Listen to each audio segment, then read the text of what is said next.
On this edition of Ear to Ear, I know in the past we've talked about different things with audio description and, just kind of getting things to get, how it can enhance if you're not able to make it to a play, makes the experience much more enjoyable for you. And one of the people that I know has a lot of experience and is a very, he's very an advocate of getting more audio description started in this area is Stephen Kissel. He's a blind community enrichment associate from the Lighthouse for the Blind. How are you doing today, Mr. Kissel? I'm doing very good, Jason. Thank you. How are you doing? Oh, I'm doing great. And just before we get into talking more about just different things like that, just tell us a little bit about yourself, I guess. Just how did you get involved with Lighthouse for the Blind? Well, I had been involved with them ever since 2005. I had been applying, I'd been receiving some tuition assistance and scholarships from them for when I started doing my bachelor's degree at McKendree University, and then now as I go through my doctoral education over at St. Louis University, they've been very, very supportive in that endeavor. And it was back in the spring of 2009, right when I was preparing to transition from McKendree to SLU, and they said we're creating this new position at the Lighthouse for somebody who is blind or visually impaired, and their role would be to go around to the major museums, tourist sites, and theaters in St. Louis and assess how accessible they are for visitors who are blind or visually impaired. And actually, it was initially conceived just as a summer position and left it fairly open-ended to me as far as what I make this position into. Yes. And because of the response we received from some of the venues that I visited, especially the Science Center, the Fox, and Laumeyer Sculpture Park, among others, it kind of turned into the summer. It turned into a full-time, open-ended part-time job, and I love it. It's been an awesome experience getting to work with the different venues and to try to make that experience more engaging and more meaningful for people without sight. Now, when you went in your first assessment, I guess, was going around to some of these places, what was your initial report? I guess, what did you feel was the accessibility of these venues? It was a mixed bag in terms of there were places such as Powell Hall that by nature were because of the fact that the symphony is a very auditory experience, and because of the usher staff there, exceedingly accessible. Okay. And there were places where maybe they didn't have a lot of in-house accommodations geared specifically towards people with sight impairments, but the willingness of the staff to work with those visitors to try to accommodate them really compensated for that. And then there's places such as the Jefferson National Expansion Memorial, the Arch Grounds, okay, where we've just recently this fall started to assess very in-depth manner, just assessing and improving the universal design of a lot of their featured attractions and exhibits. So you guys it's a constant work in progress. It's a constant work in progress. Now, one of the things I want to talk to you about, I guess, in great detail, was the experience of audio description. And I know the Lighthouse for the Blind is going to be there actually selling. Let me make that they're giving tickets out for a discounted price for Les Mis at the Muni coming up this week. Actually, the Fox. Yes, Fox. That's something that has started. We've been working on that for the past 2 years, and something that we finally has really taken off just within the past year is trying to offer descriptive audio for the blind for the majority of the major musicals and shows that come to the fabulous Fox Theater. And we have been working with with the visitor services department at the Fox, working with staff at the St. Louis Repertory Theater who pioneered the live descriptive audio in the St. Louis area, and with people who have done description, for example, at the Muni, to really create a well-trained, state-of-the-art live descriptive audio team. So that for one performance, traditionally it's the second Friday evening performance of each major visiting show, there will be a complimentary descriptive audio service provided at the Fox. And the service that the Lighthouse is also providing, in addition to working with ushers to train new describers, is that we are offering half-price tickets for people who are blind or visually impaired. If you are blind or visually impaired, you can call the St. Louis Lighthouse and you can request up to 2 tickets, one for you and for a sighted companion, in any seating section of your choice at half the normal ticket cost. And that's a great deal, especially getting tickets for that night. And Les Mis is one of the most world-renowned plays that a lot of people can enjoy and get that experience for. And what I want to ask you, when you've seen some plays in audio description, yes, I guess just how does it enrich the experience for you? That's a very good word to use to describe it, is enriching. It paints a so much richer and fuller picture of what is going on stage. It captures the sets, the costumes, the lighting, the choreography. A lot of these musicals are very enjoyable just from an auditory perspective, just because of the dialogue and the singing and the music. But this really takes, for somebody with little to no sight, really takes your enjoyment and appreciation of live musical theater to a whole new level. All the choreography and coordination and really creative pageantry that goes into creating these musicals. It's just phenomenal. And now being able to get the descriptions of those as they are appearing and happening and unfolding on the stage, it's an experience like no other. The first time I saw it, I'd experienced this multiple times before at the Muni, and the first time I experienced it at the Fox was about a year and a half ago for Disney's Beauty and the Beast, and it was phenomenal, both because of the show and because of the description. Yeah, and I guess what was your favorite play or musical that you've heard using audio description so far, just on a personal level? I think that would be it. When I saw Beauty and the Beast with the descriptive audio, it's a musical that I love to begin with, but because of the costumes and the visually the way the actors were portraying and the personalities they were giving to their characters, there was one very elaborate dance number that was done in a tavern, and you had a lot of clinking tankards that were coordinated into. It was just spectacular. Being able to, and the describer was just exceptionally well, and helping you to grasp the visual aspects and help you paint a picture of what a sighted person would be seeing on stage, and just to help you enjoy the musical as much as a sighted person would.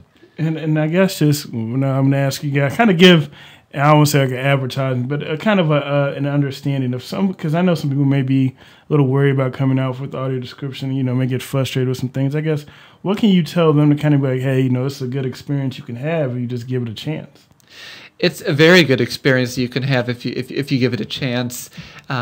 Number one, you please keep in mind that the people who are describing these, they have gone through a very thorough, very well-organized professional training for this, to be able to try to describe to you enough, and just enough, that you can visually paint a picture of what's going on stage, and to do so without being disruptive of the dialogue or the song lyrics whenever possible.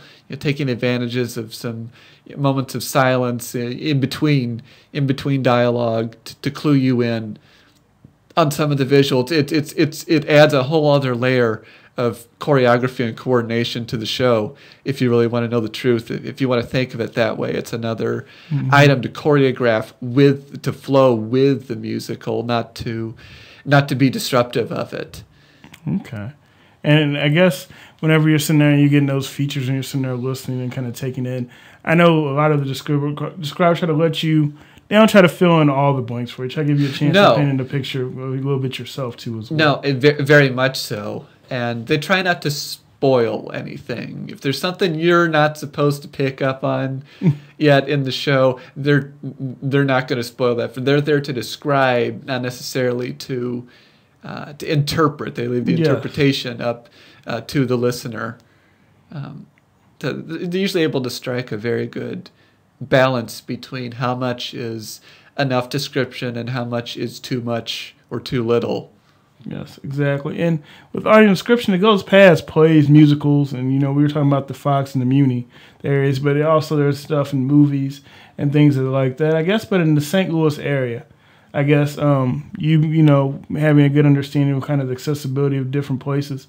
I guess where would you like to see audio description kind of continue and develop in certain other like museums or places like that? That's a good question.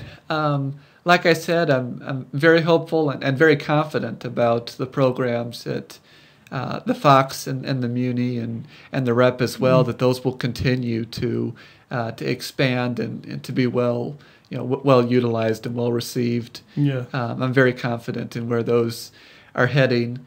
We're currently working with the St. Louis Science Center, and more specifically the planetarium. Okay. To try to create descriptive audio for some of their star shows. Yes. Which, of course, usually you think astronomy, and you think, well, that's an extremely visual field to study. And we're trying. There's a team that's very much trying to break down those barriers, to try to universally through tactile displays and charts and through proper audio description to synchronize with the shows, to really bring that night sky alive for both sighted and non-sighted individuals. So that's something that is forthcoming in the next couple of years. Something definitely like a work in progress. Definitely a work in progress. There is audio description for for various exhibits at the Missouri History Museum.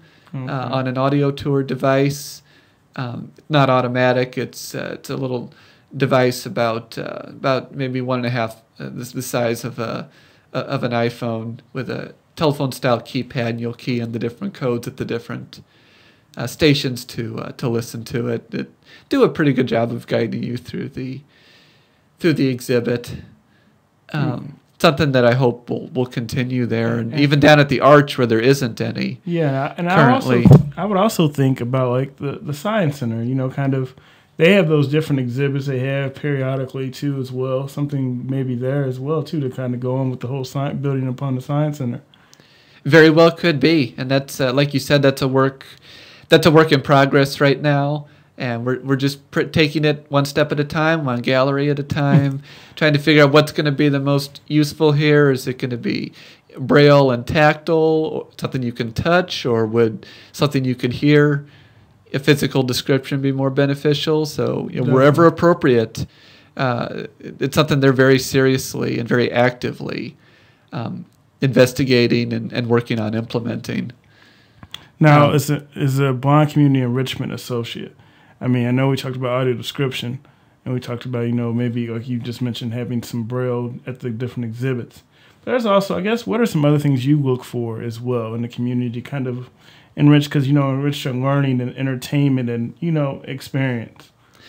I would say some of the things that I look for is, and even just in general, whether this is descriptive audio, a docent-led tour, show you're viewing, anything. I look for where are the major places that people can go locally for either entertainment, cultural enrichment, museum. If you're a history buff, what makes a good day trip? Because sighted and non-sighted alike, I would say they equal. There's equal enjoyment of those kinds of facilities. Even the zoo. And so I look for what is here that would make this trip worthwhile and meaningful for somebody who is blind or visually impaired. And it doesn't always come in the form of something specifically geared towards sight impairment. It just may be an exceptionally good example of something that gives a universal design, something that's accessible for both sighted and non-sighted. So, for example, the City Museum, extremely universally accessible. Granted, you may still want a sighted person to help you navigate the facility, but in terms of what is there, the galleries, the items on display, the architecture, the tunnels, everything. I mean, it's meant to be touched and crawled on and slid through, and it's very interactive, both in terms of entertainment and probably in their case, if you're somebody who's into engineering, it's an engineer's paradise there in terms of how it's all put together. So there's places like that just by nature, the Magic House is another one that lend themselves very well to both sighted and non-sighted visitors alike. And I would definitely think it's a way to, like you said, with non-sighted and sighted alike, but to build upon family activities that you may think may not be possible, you may not thought possible. Like you said, going to a play or going to enjoy a show together or something of that nature, or going to one of these museums, making sure that the whole family can enjoy together, and that member may have maybe felt isolated before can now feel like they can come enjoy this as much as the other members in the family as well. Exactly, and ultimately that's our goal. And I'll use this since descriptive audio seems to be the main theme of our conversation. I'll use that as an example. Going to the Fox, getting the live descriptive audio through a wireless headset, just like you would at the movie theaters. It's you can enjoy it right along with and at the same pace as everybody else in the room. You don't have to worry about your companion having the additional burden of having to try to describe this to you while they're trying to enjoy it themselves and not be disruptive of the people around you. It really does lend itself much more to, and that's our ultimate goal, is like you said, to be able to enjoy this, whether it's as a family, literally or figuratively, be able to enjoy that together as opposed to an isolated circumstance. Now, within, I ask you to do some what's it called? Some psychic some of your future goals here. Within the next 5 years, I guess, what areas or what do you want to see happen to kind of enrich the blind community in just different areas? Not it was just not just entertainment, but information type areas, things of that nature. Give you a little more specific? I guess just in something you want to see grow, areas you want to see grow in St. Louis to help the sighted and non-sighted community enjoy the same activities. I guess what are some things you want to see happen? Just to create the awareness, both, it's a two-way effort here. Just to create the awareness both at these venues and among the sighted and non-sighted community in general. In terms of, I'll break this down. Towards the non-sighted community in terms of what opportunities are out there for entertainment, for cultural enrichment, exploration, just to create a greater awareness of all these opportunities that are out there in these different fields for exploration. Encourage them to take advantage of it, and also at the venues themselves to create a greater awareness of how they can make their facilities and the opportunities there that much more accessible to a broader population. And you really need both of those factors to happen for these kind of efforts to really to succeed and to continue to grow. Okay, and I have to ask you make sure I have to mention this before we get out of here. Les Mis is this weekend. Les Mis is this Friday at the Fabulous Fox Theater, 8 p.m. Live descriptive audio will be there. You don't have to purchase tickets to the Lighthouse to take advantage of that, but that service certainly is there. And if you'd like more information on the next descriptive audio performance after that will be on the evening of Friday, December 21st for the musical Wicked. Very excited about. And for more information on these, you can either contact Angie York at the Lighthouse for the Blind at 314-423-4333, extension 132. Or you can contact Carol Noel, who's the manager of visitor services at the Fox Theater, 314-657-5049. And I'm pretty sure you're going to be in attendance tonight, aren't you, Steve?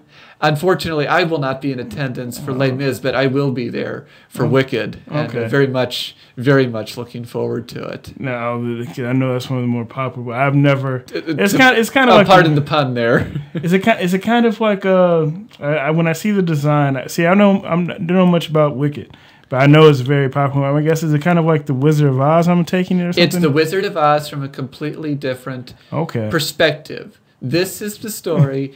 I won't call it a prequel. I won't call it a sequel. I won't call it an in-between quill. It's kind of all wrapped in together. It is the story of Elphaba, who became the Wicked Witch of the West, and Glinda, the Witch of the North, how those characters came to be who they were. It's telling the story, especially through Elphaba's. It's telling the story of the Wizard of Oz from her perspective. Okay. Putting a totally new twist on the classic the classic tale, and it is extremely well done, very clever, and very well done. It fits the story very well as being very plausible, as far as this really could have been. Now, see, I definitely have to check that out because, like I said, I've always seen when you see the poster, you get the idea of what it's about. And I've heard little things and ramblings, but I've never gotten a chance to actually view it myself. This is everything that went on behind the scenes, stuff you didn't see in The Wizard. This is what you don't know about what happened before and after Dorothy dropped into Oz. Oh, okay, so there's like I said, there's always two sides to every story. We get to see very much, and that's what this is giving you, the other side of the story. Get to see her representation of that. Like I said, and I'm pretty sure there'll be more stuff. And like you mentioned earlier, I know it seems so long away because we're looking outside. It's raining, about to start snowing, but it will be 100 degrees outside. Plus, again, the Muni will be open. And it will, and their descriptive audio in full operation. We haven't had the publication yet of what the season lineup is going to be, but we are anxiously anticipating that. And I mean, you also, like you said, there's other stuff as well. Yes, like I said, the History Museum. Hopefully forthcoming at the planetarium and movie theaters. There are 3 movie theaters in St. Louis. Unfortunately, none of them on the Illinois side, unless you want to drive up to Chicago. But there are 3 in St. Louis. They're all AMC theaters. There's the number 16 Cinema out on West Olive. There's the number 14 Cinema out at Chesterfield Mall, and there's the AMC Creve Coeur number 12. Which is on Olive Boulevard. All of those have one of their theater rooms there comes equipped with the descriptive audio capability, once again through the wireless headset. And typically what's in that room, because at theaters the movies do cycle around from room to room from week to week, so it varies which movie will be in there on a given week. But if you call customer service at any of those theaters, you can find out which movie we'll be showing there and what the times are for that particular show. So definitely a lot going on, and like I said, we got to said in the future, hopefully definitely a lot more that will go on then. I certainly hope so. Definitely, Stephen. I thank you for dropping in and talking. I thank to us about you this. too. This was a pleasure. I appreciate that, and so we'll hear from you probably sooner than later. I'm assuming. Thanks so much. That's Stephen Kissel from the Lighthouse from the Blind. He's the Blind Community Enrichment Associate. Thanks, Stephen.